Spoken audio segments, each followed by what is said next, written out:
पिछले 2.5 वर्ष में सबसे ज्यादा यही सवाल हमसे पूछा गया, जाति से कैसे निपटिएगा। इससे बड़ा कोई भ्रम फैलाया ही नहीं जा सकता है कि बिहार में हर व्यक्ति जाति पर ही वोट दे रहा है। ये आपको ऐसा लगता है। अगर आपको लग रहा है कि बिहार में हर आदमी जाति पर वोट देता है, प्रशांत जी आपको नहीं बुझा रहा है, तो यहाँ कमरे में बैठे हुए जितने लोग हैं, जरा बताइए 6 महीने पहले अभी चुनाव हुआ है, आप लोगों ने वोट दिया है लोकसभा में। लोकसभा में वोट ज्यादातर लोगों ने मोदी के नाम पर दिया है। तो मोदी के जाति के कितने लोग इस कमरे में बैठे हैं, हमको जरा बता दीजिए। आपने कहा कि हर आदमी जाति पर वोट देता है, तो बिहार में मोदी के जाति का देखो आदमी है ये नहीं रहा है, तो वोट दे कौन रहा है मोदी को। दोनों बात कैसे हो सकती है। आप कह रहे नहीं भाई चलिए मोदी को हिंदू मुसलमान के नाम पर दिया है, राष्ट्रवाद के नाम पर दिया है, प्रधानमंत्री के लिए दिया है। तो ये बताइए क्या 18% जो मुसलमान है जो लालू जी को वोट दिया है, वो लालू जी को काहे वोट दिया है? लालू जी उसके जाति के तो नहीं है। मुसलमानों ने लालू जी को वोट क्यों दिया? अरे भाई नीतीश जी यहाँ मुख्यमंत्री है, नीतीश जी के जाति के कितने लोग रहते हैं बिहार में? 2% से कम। लालू जी के जाति के कितने लोग रहते हैं? 15%, 16%। ये आपके मन में ऐसा बात बैठा दिया गया है कि हर आदमी जाति पर वोट दे रहा है। बिल्कुल सिरे से इस बात को खारिज कीजिए। जब आदमी वोट करता है तो जो भी समाज में सच है वो राजनीति में भी होगा। जाति समाज का एक बड़ी सच्चाई है, तो राजनीति में भी जाति का प्रभाव होगा। लेकिन ये प्रभाव सिर्फ बिहार में नहीं है, ये प्रभाव आंध्र प्रदेश में भी है, ये प्रभाव तमिलनाडु में भी है, गुजरात में भी है, यूपी में भी है। बिहार के आदमी को लगता है कि खाली जाति बिहार में है। 1975 में गुजरात में खाम थ्योरी बनाया गया, KHAM, क्षत्रिय, हरिजन, आदिवासी और मुसलमान, ये लोग मिलकर कांग्रेस को जिताते थे। उसको कहा गया खाम। उसको तोड़ने के लिए पटेलों को भाजपा ने वहां संगठित किया। खाम थ्योरी तो बिहार में नहीं बना था। आपने सुना होगा आंध्र प्रदेश में कम्मा रेड्डी हैं, रेड्डियों का राज था, कम्मा लोग उसको चुनौती दिए। आप कर्नाटक में सुनते हैं वो का लिंगा है, लिंगायत है। आप यूपी देख रहे हैं, बंगाल देख रहे हैं, हर जगह जाति है। जितनी जाति आंध्र प्रदेश में है, जितनी जाति गुजरात में है, जितनी महाराष्ट्र कर्नाटक में, उतना बिहार में भी है। आपको लग रहा है कि ना भैया ये तो गलत है, बिहार में तो हर बार चुनाव में जाते पर वोट पड़ता है। हम आपको गिनवा देते हैं, जरा याद कर लीजिए। 1984 में इसी बिहार में कांग्रेस पार्टी को बहुत भारी बहुमत मिला, करीब 54 में 53 सीट वो लोग जीत के आए। आपसे पूछेंगे भाई जाति का इतना प्रभाव है तो राजीव गांधी की जाति का ज्यादा आदमी तो था नहीं, कैसे जीत गया कांग्रेस? तुरंत आदमी राजनीतिक आदमी लोग कहेगा कि 1984 में भैया इंदिरा गांधी का जो मृत्यु हुआ था, उससे जो सहानुभूति की लहर बनी, उसी में सब जात पात टूट गया, सब लोग जाके कांग्रेस को वोट दिया।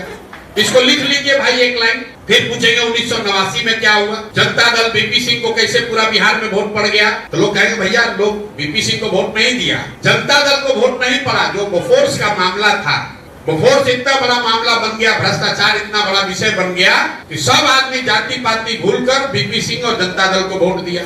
इसको भी लिख लीजिए। फिर आपसे पूछेंगे 2014 में क्या हुआ, गुजरात का एक आदमी मोदी कैसे आकर पूरा बिहार जीत गया?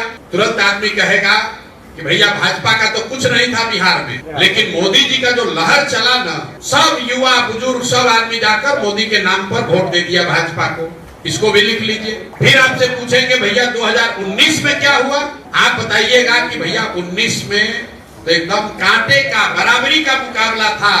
जो पुलवामा हुआ ना, उसके बाद तो समझिए कि हर घर से लोग जाकर मोदी को वोट दे दिया भाजपा को। इन चारों बातों को आप लिख लीजिए। 1984 एक घटना है, एक राजनीतिक व्यक्ति की मृत्यु और उससे बनी हुई सहानुभूति की लहर। 1989 एक विषय है बोफोर्स भ्रष्टाचार और उससे बनी हुई लहर। 2014 एक व्यक्ति है मोदी, उसकी बनाई हुई लहर। और 2019 एक विषय राष्ट्रवाद, राष्ट्रीय सुरक्षा विचारधारा है, उसके बनी हुई लहर। आपको ये क्या बताता है? अगर कोई व्यक्ति, अगर कोई विषय, अगर कोई घटना, अगर कोई विचारधारा समाज के इमेजिनेशन को कैप्चर कर ले, तो बिहार के में ही समाज में ये ताकत है, वो जातियों से ऊपर उठकर वोट करता रहा है। ये आगे करेगा कि नहीं छोड़ दीजिए, करता रहा है, ये प्रमाण है। अब आपको फिर क्यों लगता है कि जाति पर वोट पड़ता है? वो इसलिए कि बीच के कई इलेक्शनों का हमने जिक्र नहीं किया। उसमें क्या हुआ, जब कोई ऐसा व्यक्ति नहीं है, जब कोई ऐसा विषय नहीं है, जब कोई इतनी बड़ी घटना नहीं है, दोनों लड़ने वाले एक ही जैसे दिख रहे हैं, तो समाज भी कहता है कि दोनों तो एक जैसा दिख रहा है, चलो अपना जाते वाले को दे देते हैं। इसलिए आपको बार बार लगता है कि नहीं भैया जाति पर वोट पड़ता है। आप विधानसभा का उदाहरण देख लीजिए। 2010 में इसी बिहार में नीतीश और भाजपा एक साथ चुनाव लड़े। सामने से लालू जी, कांग्रेस और रामविलास पासवान एक साथ चुनाव लड़ रहे थे। नीतीश जी और भाजपा के साथ उस समय नरेंद्र मोदी की इतनी ताकत नहीं थी और तब लालू आज के मुकाबले कांग्रेस, लालू और रामविलास ज्यादा ताकतवर थे। इसके बावजूद एनडीए को, नीतीश और भाजपा के गठबंधन को 206 सीट मिला। आज वही 2020 में वही गठबंधन चुनाव लड़ा। इस बार नीतीश और भाजपा के साथ नरेंद्र मोदी की ताकत भी रही। लालू पहले से कमजोर हुए हैं, कांग्रेस भी कमजोर हुई है और रामविलास पासवान जी तो उस गठबंधन में थे ही नहीं। इसके बावजूद उसी गठबंधन को 115 सीट आने में दम निकल गया। क्या हुआ? नीतीश और एनडीए के समीकरण के लोग बिहार छोड़कर चले गए? नहीं, ये 206 सीट इसलिए आया था कि बिहार में करीब करीब हर व्यक्ति ये मानता है कि नीतीश कुमार अपने पहले टर्म में 2005 से लेकर 9 में कुछ काम करते हुए, सुधार करते हुए दिखे थे। तो काम का प्रभाव भी था और समीकरण भी था, तो मिलाकर 206 सीट जीते। और जब 2020 में खाली जातीय समीकरण पर गए तो 115 सीट नहीं मिला।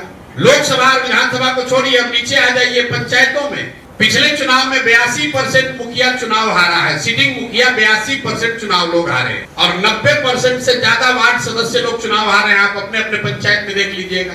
शायद ही कोई मुखिया 10 में 1 या 2 आदमी रिपीट हुआ है। तो क्या मुखिया जी लोग के जाति का सब लोग छोड़कर उनका पंचायत चला गया है? मेरे भाई, ऐसी बात नहीं है। जाति एक सच्चाई है, जाति एकमात्र सच्चाई नहीं है। समाज में भ्रष्टाचार है तो भ्रष्टाचार आपको राजनीति में दिखेगा। समाज में जाति है तो राजनीति में भी आपको जाति दिखेगी। समाज में अगर बाहुबल का प्रभाव है तो राजनीति में भी उसका प्रभाव दिखेगा। राजनीति समाज का आईना है। अंतिम बात, आपने कहा, कई लोग कहता है भैया जब तक जाति नहीं सुधरेगा बिहार नहीं सुधर सकता है। बिल्कुल गलत बात है। जब आप राजनीति के जरिए समाज का अगुवाई करना चाहते हैं तो आपके पास ये विकल्प नहीं है कि समाज में सब अच्छा हो जाए तब आप राजनीति करने आइएगा। भैया समाज में जाति ना रहे, पैसे का बोलबाला ना रहे, सब कुछ अच्छा हो जाए तब हम राजनीति में आएंगे। तो भैया जब सब अच्छे हो जाएगा तो तुमको राजनीति करने की जरूरत क्या है? जो अच्छा करेगा उसी को राजनीति करना चाहिए। अगर आप सोचिएगा कि जाति न रहे तब राजनीति करने आएंगे तो ना जाति कभी खत्म होगा ना कभी आप राजनीति करने आइएगा। जो समाज की अच्छाई या बुराई है उसके रहते हुए ही उसका नेतृत्व करना है, उसी का नाम राजनीति है।